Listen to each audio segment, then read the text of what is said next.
좋아요, 구독.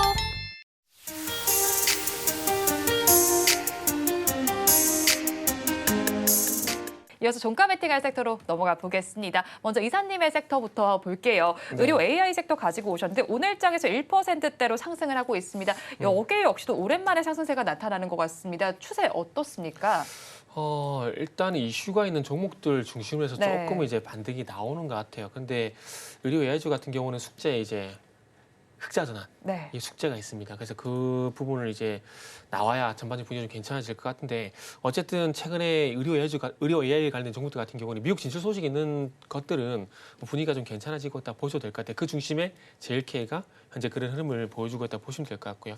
일단 뇌졸중 시장이 어쨌든 해마다 이제 8% 성장한다는 그런 안타까운 소식이 있는데 네. 그거 관련돼 가지고 이제 AI 진단 솔루션 기업이 이제 JLK라고 좀 보시면 될 것 같습니다.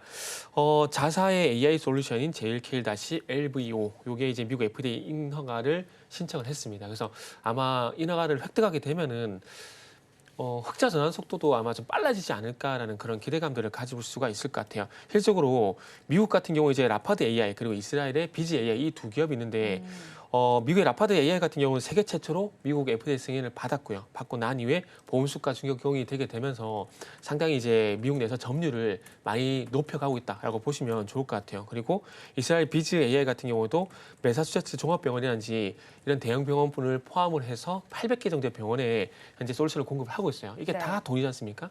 그래서 어찌 보면 초기 신약이라고 볼 수 있거든요. 네. 볼 수 있고 그러다 보니까 이 JLK의 이 AI 솔루션이 만약에 인허가 좀 받게 된다라면은 상당히 큰 폭의 매출 성장이 기대가 될 것 같아요. 일단은 첫 번째는 이게 지금 가격이 회당 1,040달러, 그러니까 우리나라 돈에 100만 원이 넘어간 돈이거든요. 그렇기 때문에 지금 우리나라보다 좀 비싸게 어쨌든 뭐 판매라고 좀 하겠습니다. 판매를 하게 되면은 이게 어쨌든 허가되고 난 다음에 영역을 조금 넓혀가게 되면서 과거에 셀트리온이 바이오시밀러 미국 허가를 받게 되면서 영역을 많이 넓혀나갔던 것처럼 그런 효과가 충분히 기대가 된다라고 볼 수가 있을 것 같아요. 그리고 이것뿐만 아니라 뇌졸중 AI 솔루션 같은 경우 5개 제품이 이제 연내 FDA 쪽으로 신청을 완료할 계획이기 때문에 어찌 보면 미국 쪽을 보게 되면 바이오시밀러 같은 경우는 셀트리온, AI 솔루션 같은 경우는 이제 JLK 요 두 종목이 상당히 좀 많이 기대가 된다라고 좀 볼 수가 네. 있을 것 같아요. 그래서 이런 이슈들이 있고 이런 이슈들로 인해 가지고 현재 JLK 같은 경우는 4월 26일부터 꾸준히 현재 우상향을 하고 있는 상황입니다. 그리고 이제 마지막으로 가격 전략을 좀 잡아보게 되면 아마 지금 흑자 전환은 안 된 상황이기 때문에 네. 241선이는 2만 원이 1차적으로 저항으로 좀 작용되지 않을까라는 생각이 들어요. 그러다 보니까 지금 상황에서 만약에 진입을 하게 된다라면은 목표 주가는 2만 원 돌파 여부에 따라 좀 판단하시는 게 좋을 것 같아요. 그래서 1차 목표가는 2만 원이라고 보시면 될 것 같고요.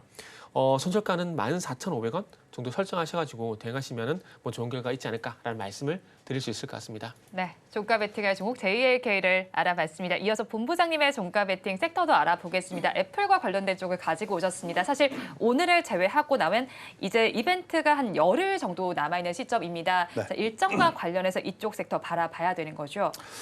일정도 일정이고 네. 하반기 저는 길게 봐도 굉장히 매력적으로 좀 볼 수 있는 쪽이 애플이 아닐까 싶고 그러니까 이건 저의 개인적인 생각입니다. AI 생태계가 확장이 되는 것은 굉장히 지금 빠르잖아요. 네. 근데 여기서 이제 가장 먹이사슬 최상위에 있을 기업은 저는 애플이 될 가능성이 높다 생각이 들어요. 왜냐하면 애플이 AI의 어떤 딥러닝이라고 하는 이 기술의 뭐 후발주자라고 인식이 되지만 우리 개인 사용자들이 사실은 지금 접근성에서 굉장히 문제를 좀 겪고 있잖아요. 그러니까 데이터 센터가 많아지는 것도 알겠어. AI 어떤 기술들이 발전하는 것도 알겠어. 근데 실상 내 생활이 바뀌는 건 아직 없어요. 그런데 그것들을 느끼게 해줄 수 있는 게 바로 저는 디바이스가 될 가능성이 높고 그 디바이스라고 하는 것은 결국엔 갤럭시 시리즈라든지 아이폰 시리즈가 될 확률이 높기 때문에 저는 애플은 조금 뒤늦게 부각이 되긴 했지만 계속해서 우리가 역시나 애플 걱정은 안 하는 게 좋을 것 같고요. 네. 우리 계좌 걱정이나 좀 해야 될 것 같고 일단 애플 같은 경우에는 가장 문제시됐던 게 결국엔 중화권에서 시장 점유율이 떨어진다는 거였거든요. 근데 최근에 보면 중국 내 점유율이 폭발적으로 다시 한번 늘어난 것을 확인을 좀 할 수 있었고 그리고 이제 인도 시장에서의 이제 애플 시장의 어떤 시장 점유율 자체가 굉장히 빠르게 높아지고 있습니다. 이것은 조금은 더 봐야 될 것 같아요. 왜냐하면 인도에서 애플 브랜드가 엄청 인기 있어서 보급률이 올라간다라는 지표가 아니라 네. 불과 3, 4년 전만 하더라도 인도가 이 핸드폰을 가질 수 있는 계층이 그렇게 많지는 않았었어요. 워낙 가격이 좀 비싸다 보니까. 하지만 이제 그 보급량 자체가 좀 늘어난 상황이라서 조금은 더 봐야 되긴 하나 어찌되었든 총 판매량이 지금 늘어나고 있음은 저 애플사에게는 굉장히 좋은 상황. 그리고 이제 더욱이 OLED 패널이라든지 AI 탑재라든지 뭐 새로운 어떤 기술에 대한 이야기를 좀 많이 하고 있다 보니까요.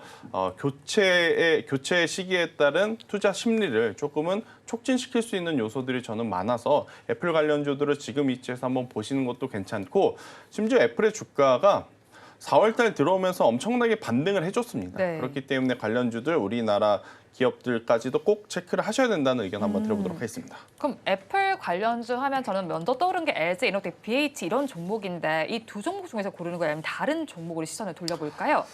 다른 종목을 가지고 나왔는데 네.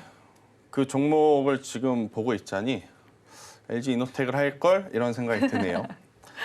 아마 여러분들도 많이 느끼실 것 같은데 LG 디스플레이예요. 참담합니다. 일단 그래서 좀 설명을 드릴게요. 자, LG 디스플레이 같은 경우에는 지금 계속해서 이 실적에 대한 부담을 안고 있었어요. 하지만 이제 이번 1분기를 통해서 실적이 어느 정도 회복을 할 수 있구나, 회복이 되고 있구나를 조금은 이제 기대해 볼 수 있는 요소들이 있기 때문에 길게 봤었을 때 그 길다라는 것은 올해 4분기를 좀 놓고 봤었을 때는 그래도 1분기보단 낫겠지라고 좀 생각이 들 수 있는 요소들이 많거든요.